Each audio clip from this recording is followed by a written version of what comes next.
welcome back to another video. In today's video, we're taking a look back at the JVC NX-PN10.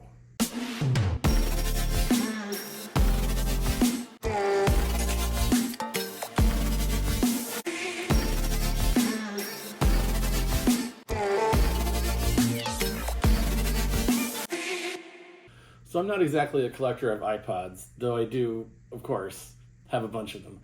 What do you expect? It's got the Apple logo on it, so I collect it. When I run my local thrift store route, I sometimes do see docking stations for iPods with various functions and features. And I typically can't help myself, and if they're just a couple bucks, I buy them. Here's a couple examples of what I found recently. So I've got these two guys here. So, as you expect, they were $3 each, and they charge iPods, and they have various functions. This one has line out and S-video out. So you can plug this into your TV or your receiver, and you could play videos, you could play music, and it should have nice quality because of the S-video. This one's a little more fancy. It just has composite out, but it also has a bass booster thing on it, as well as having video out. It looks like this one also probably came with a remote, which I didn't get because, again, it was only $3. But yeah, I don't know. I've got a bunch of iPods. I see these for like $3. I pick them up. I've got a few of them. But back to this guy. So a couple of months ago, I saw the JVC NX-PN10 at Goodwill for $7.99. This is higher than my usual max of $5 that I like to pay for electronic crap at Goodwill, given that it doesn't work half the time, and I don't want to be that guy that returns defective electronics to Goodwill. So I left it on the shelf and I kept walking. But the design of this thing got to me. As my daughter Lynn was selecting her daily plushie from the toy section, the visuals of the dual iPod dock kept flashing through my mind. Okay, I had to go back and get it and pray that it worked, because something like this is not easily fixed. These things weren't designed to be repaired. It didn't have a power supply with it. It takes 10.7 volt DC. And I don't think I have any 10.7 volt DC power adapters. But what I do have is Schnit power. So I've talked about this in a previous video. These are $20 on Amazon. And you can plug them in, and you can turn them on, and they give you a voltage reading on them. So you can provide power to just about any device that takes DC with this Schnit power. This thing's great, but it's $20, so it's a little crappy, but also it's great.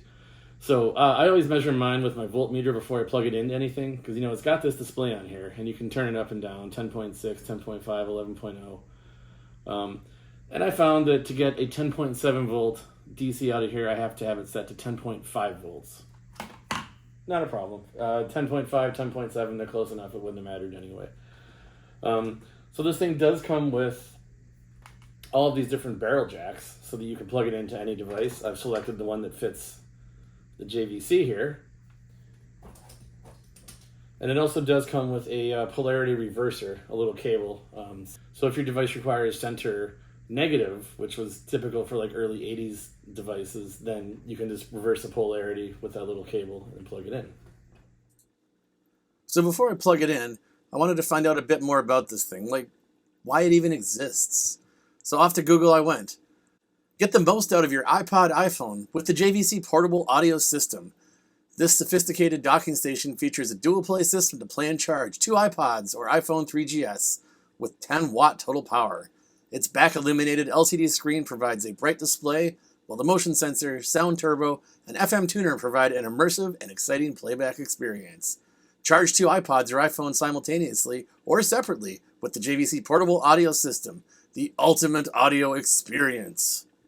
So like a dual charger, I get, that makes sense. You have an iPhone and an iPod, or you have a wife that has an iPhone, or a husband that has an iPod, and you need 2 devices.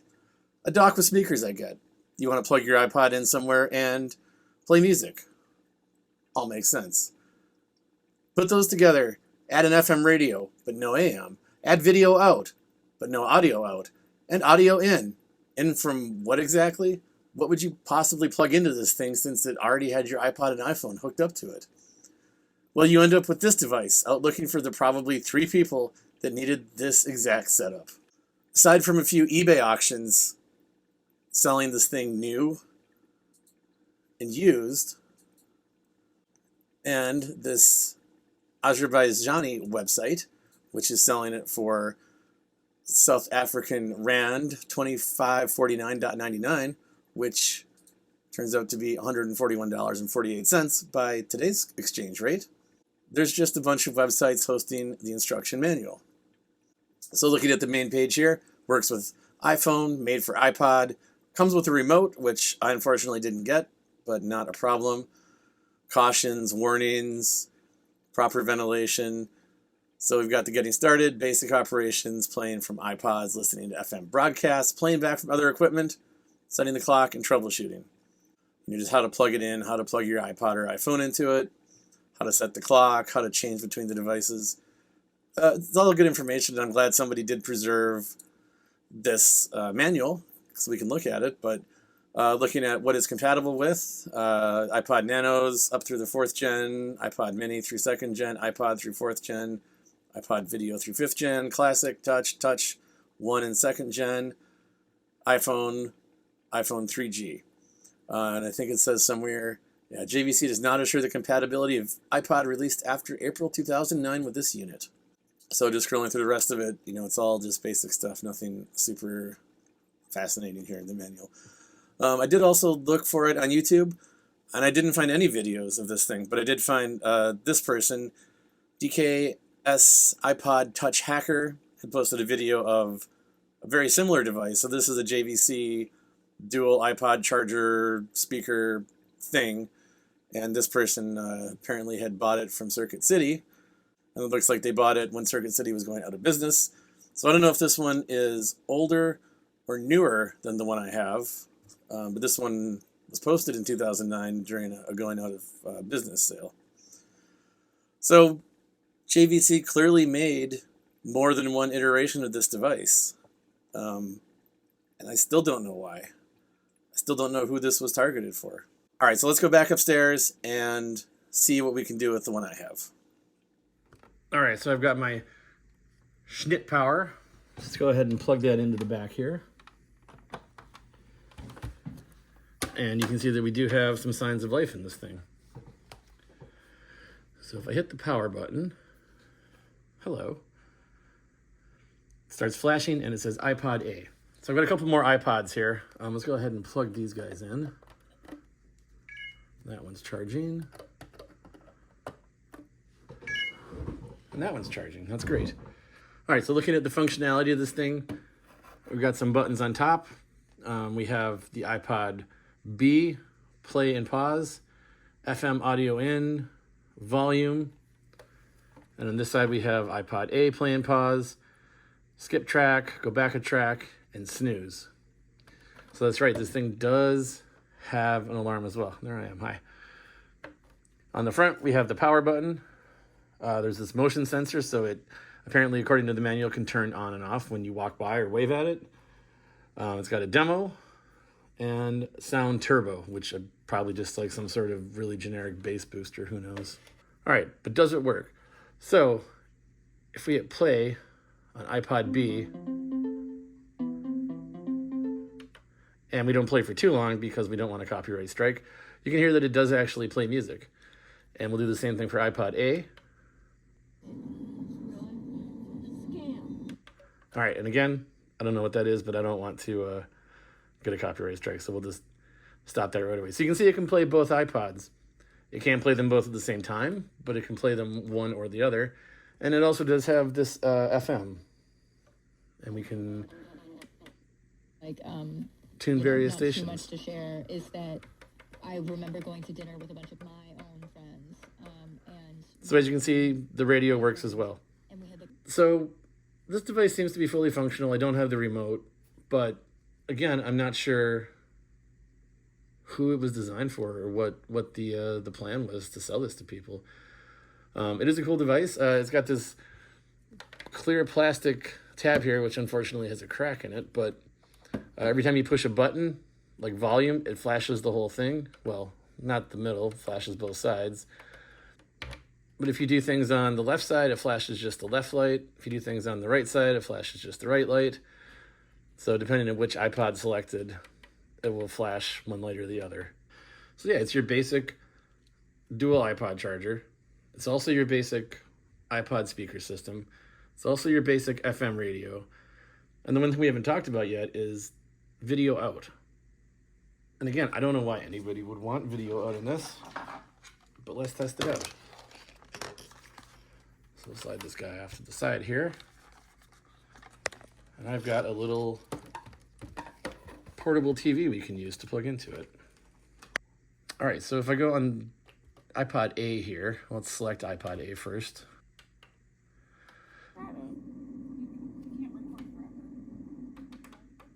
So you notice here that it says TV connected, and we're playing videos on my TV.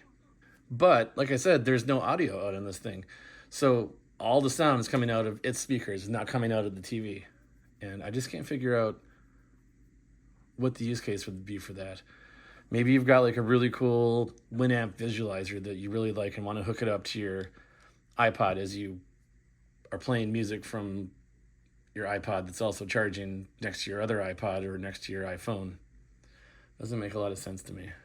But yeah, I mean, everything that you would expect it to do, it does just fine. There's an Amico station, a big pile of snow. All right, so one last thing I got to know. What does the demo do? So let's turn it off. It's in standby mode. We'll take our iPods out. And let's hit demo. All right, turn it on. And hit demo. Demo's off.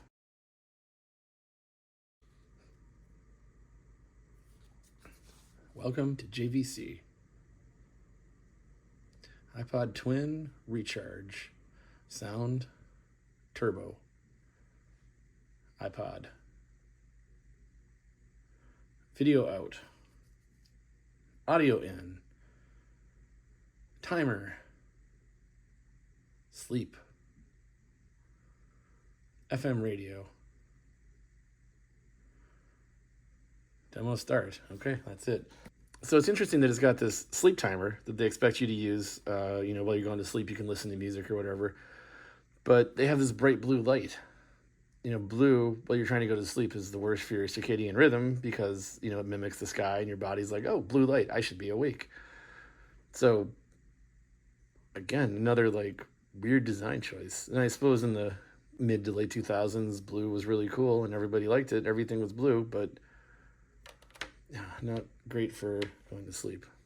Right, so I suppose I could actually take a third iPod here and plug it into this audio in port here. Now it takes a 1/8 inch jack, so we need to use an adapter. All right, so now we've got 3 iPods hooked up to this thing. I bet the designers never thought that would happen. All right, so that's my review of the JVC NX-PN10. It's an interesting, quirky little device. Does everything that it claims to do. It's got this cool, mid-2000s blue vibe going. The sound quality, you can't really share that with you over YouTube through recording, but sound quality is not terrible. It's okay. It's not the best. It's nice that you can charge 2 iPods at once. When I was looking to buy this thing, I was thinking, maybe you could DJ with it, right? So you'd have songs loaded up here, songs loaded up here, and you could, mix between them and go back and forth. But the controls are a little too clunky to do that efficiently. So I guess if you're looking to DJ a party that nobody expected you to be a good DJ at, it would work for that. So you'd be playing songs here, loading your next song here, and then switch back and forth. In the mid-2000s, you're probably still better off just getting a MacBook with audio out and putting virtual DJ on there and doing that. But I guess technically you could do it with this. So, strange little device, cool piece of retro tech from not that long ago, but long enough where they don't even sell iPods anymore, so cool in my book. I'm probably going to set this up somewhere in my house because I do like the look of it. The blue light's cool, dual charger cool, keep my iPods charged. Well, thanks for watching, hope you enjoyed, and we'll catch you in the next video. Hi guys! guys, make sure to like and subscribe and watch more of our videos later.